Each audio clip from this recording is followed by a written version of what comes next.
Hello everyone and welcome back to my channel. Today we're going to be painting this easy and spooky forest silhouette sunset.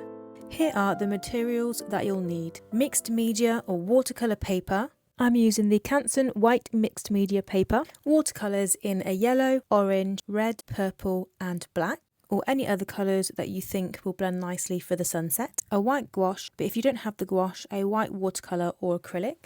The brushes that I'll be using are a 1/2 inch oval brush and a size 4 round brush, but honestly any brushes that you have will work fine. And finally some tissue to dab off excess water from your brush.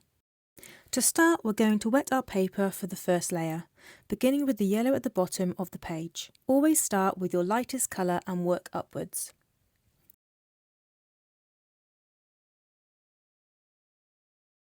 Next, blend in the orange and remember to make sure each section stays wet whilst you blend, otherwise you won't get that smooth transition between colours. Now I'm going to wet the top of the page and add red, then blending that into the purple at the very top.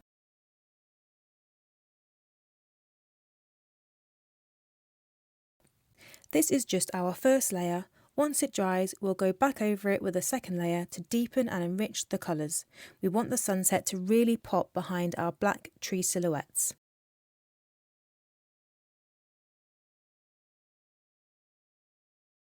Now that our base layer is dry, let's start from the top again with a second layer of purple. Right away you'll see how much richer the colours look with that added depth. Continue blending your way down from purple to red to orange and finally yellow. Be sure to wash your brush fully between each colour so you don't muddy the blends.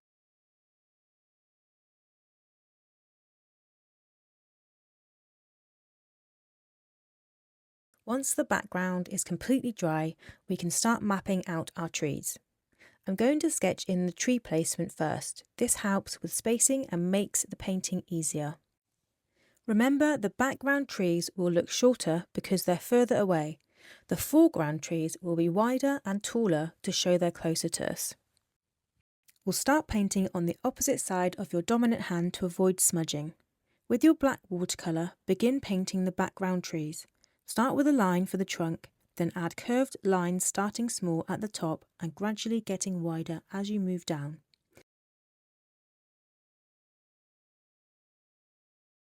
This creates the effect of the tree expanding towards the base.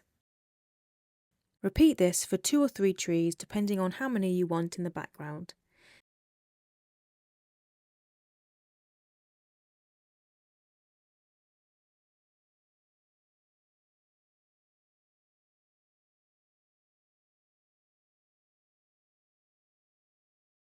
If any trees look too light, feel free to go over them with more pigment. This actually adds some nice variety and depth, with some areas appearing more grey and others deep black.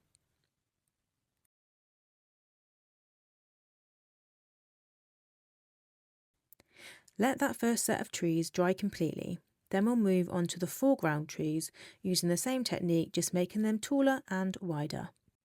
At this stage, you might notice that the background and the foreground trees don't stand out from one another. That's totally normal. We'll be adding a second layer to the foreground trees to really make them pop. Looking at our reference painting, you'll also see that the bottom section is mostly black.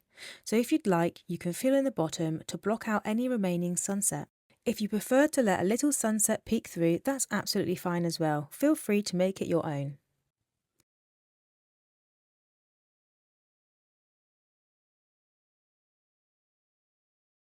Once that first layer for your trees are done and dry, it's time to add the moon. I've chosen a crescent moon for this one. It adds a perfect little touch of Halloween spookiness. Now, remember how we said we'd make the front tree stand out more? This is where your white gouache comes in. Gouache is great because it's opaque, meaning it sits on top of the watercolour without blending in, making it ideal for highlights. If you don't have gouache, no worries, white watercolour or acrylic paint can also work. You might get a more of a grey tone when mixing the black, but it still gives a lovely effect. Here's a quick example using white watercolour or acrylic so you can get an idea of how it will look.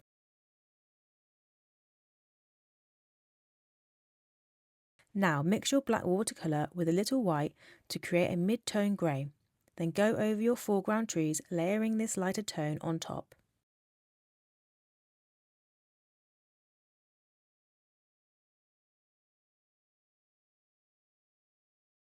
You can follow the original curved shapes and add new ones too.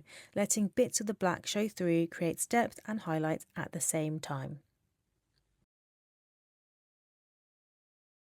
If you'd like to know exactly what materials I'm using today, you'll find a full list in the video description. And if you have any questions about any part of this tutorial, just drop a comment below and I'm happy to help. We're almost finished with our trees, just adding some final touches. I feel like the background behind the trees is a little bit too light, so I'm going to add a bit more of that black watercolour. Then I'll go over each tree and make any small touch-ups as needed. I'm also going to go back over the area I just painted with the black background using a mix of the gouache and the black watercolour. This helps make sure that the front trees don't accidentally blend into the background and continue to stand out in the foreground. Finally, it's time for the stars. This is such a fun step. You can either flick paint off your brush to create a natural star effect or dot them in by hand for more control. I'm going to do a bit of both.